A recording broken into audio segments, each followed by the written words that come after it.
देश की सबसे बड़ी पार्टी एक साल से अपना राष्ट्रीय अध्यक्ष तक नहीं चुन पा रही है। ये बात कांग्रेस ने बीजेपी पर हमला बोलते हुए संसद में कही थी, लेकिन अब बीजेपी ने ये बात कांग्रेस को दिखा दिया, तमाम विपक्ष को और तमाम जनता को भी दिखा दी कि अब बीजेपी का अगला राष्ट्रीय अध्यक्ष कौन है।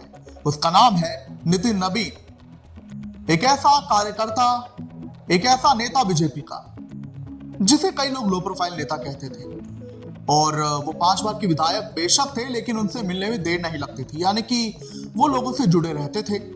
बिहार में इस बार चुनाव हुए तो 5वीं बार विधायक बने और मंत्री भी। लेकिन तभी एक घोषणा होती है कि बीजेपी के कार्यकारी राष्ट्रीय अध्यक्ष बनाए जाते हैं नितिन नबीन 14 दिसंबर 2025 को, जिसके बाद उनके नाम को लेकर तमाम चर्चाएं होने लगी कि चलिए फिलहाल तो बीजेपी ने इन्हें राष्ट्रीय कार्यकारी अध्यक्ष ही बनाया है।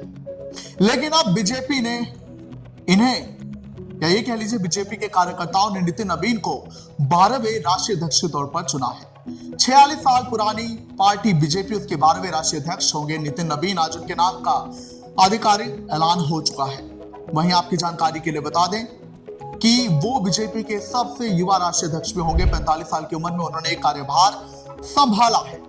देखिए, यूं तो कई नामों की चर्चा थी कि बीजेपी में अगले राष्ट्रीय अध्यक्ष ये हो सकते हैं, ये हो सकते हैं, लेकिन गौर करने की बात ये थी कि अधिकतर जो नाम थे वो मीडिया में बहुत चलते थे, यानी ऐसे नाम जो लाइमलाइट में बहुत थे। मगर बीजेपी एक ऐसे नेता को चुनकर लाई जो लाइमलाइट से थोड़ा दूर था। किसी को पता नहीं था कि इसे राष्ट्रीय अध्यक्ष के तौर पर आगे किया जाएगा, इसे राष्ट्रीय अध्यक्ष के तौर पर नामित किया जाएगा। चर्चाएं तो खैर ये भी थी कि बीजेपी इस बार कोई महिला राष्ट्रीय अध्यक्ष बना सकती है, क्योंकि जब से बीजेपी का संगठन का निर्माण हुआ तब से आज तक कोई भी महिला राष्ट्रीय अध्यक्ष नहीं हुई। जिसके बाद राजनीतिक जो विरोधी थे बीजेपी के और कई राजनीतिक जानकार भी थे, वो यही मान रहे थे कि शायद बीजेपी इस बार विपक्ष को चुप कराने के लिए या फिर एक नया दांव या एक नया पैमान देने के लिए एक महिला राष्ट्रीय अध्यक्ष बना सकती है। लेकिन ऐसा नहीं हुआ है और शायद अब नितिन नबीन को चूंकि बनाया गया है तो इतना समझ आ रहा है कि बीजेपी फिलहाल ये नहीं देख रही कि जेंडर क्या है, कि महिला को चुने या पुरुष को। वो ये देख रहे हैं कि आखिर काबिल कार्यकर्ता कौन है, तभी नितिन नबीन को आगे किया गया। लेकिन अब ये जरूर कह सकते हैं कि महिला नेताओं को बीजेपी की ये इंतजार करना पड़ेगा।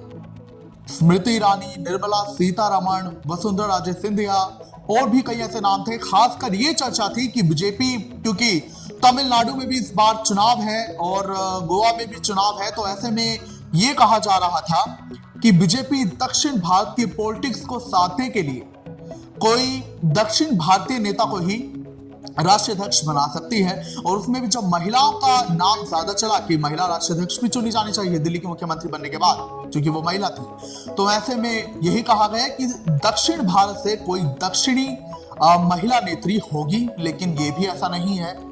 आपकी जानकारी के लिए बता दें कि नितिन नबीन देश की सबसे बड़ी पार्टी, हम अगर आंकड़ों के हिसाब से कहें, क्योंकि इनके 18 करोड़ कार्यकर्ता हैं, देश के 772 जिलों में पार्टी के कार्यालय हैं। इसके अलावा जानकारी है कि अगले विधानसभा चुनाव यानी कि 2029 में बीजेपी 70 और नए ऑफिस खोलेगी। तो ऐसे में ये देश की सबसे बड़ी पार्टी ऑफिस के आधार पर, इसके अलावा कांग्रेस ने एक बार ये सदन में कहा था कि बीजेपी के पास लगभग 10,000 करोड़ से ज्यादा की संपत्ति है। तो ऐसे में ये भी बहुत तगड़ा चंदा है, बहुत तगड़ा मामला है जमीन जायदाद का जो बीजेपी के पास है 10,000 करोड़ से ज्यादा की, जो कि कांग्रेस से कई गुना ज्यादा है। तो ऐसे में नितिन नबीन एक ऐसी पार्टी को संभालेंगे जो देश की सबसे बड़ी पार्टी फिलहाल कही जा रही है। इतने सारे कार्यकर्ताओं के अंडर काम करेंगे, 18 करोड़ कार्यकर्ताओं को वो संभालेंगे। और 11 राज्यों में विधानसभा चुनाव है, जिनमें कि हिमाचल प्रदेश, उत्तराखंड, पंजाब, असम, उत्तर प्रदेश, गुजरात, गोवा, तमिलनाडु, पश्चिम बंगाल, मणिपुर, इन तमाम राज्यों में चुनाव होंगे। इनमें सबसे बड़ी चुनौती पंजाब, हिमाचल प्रदेश, पश्चिम बंगाल और तमिलनाडु रहने वाला है, क्योंकि यहाँ पे बीजेपी की सरकार हिमाचल में एक बार बन चुकी है।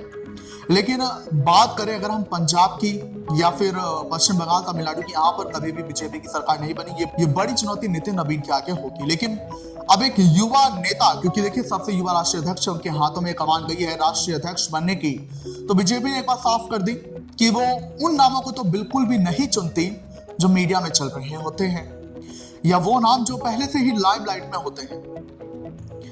क्योंकि एक समय तक बीजेपी ऐसे नेताओं को बड़े पदों पर रखती थी जो लाइमलाइट में बहुत रहते थे, जो मीडिया में छाए रहते थे। लेकिन पिछले कुछ समय से बीजेपी ऐसे नामों को आगे कर रही है जो कि लाइमलाइट से कहीं ना कहीं दूर है, जिनके बारे में किसी को उम्मीद नहीं होती। यही एक मिसाल नितिन नवीन की रही।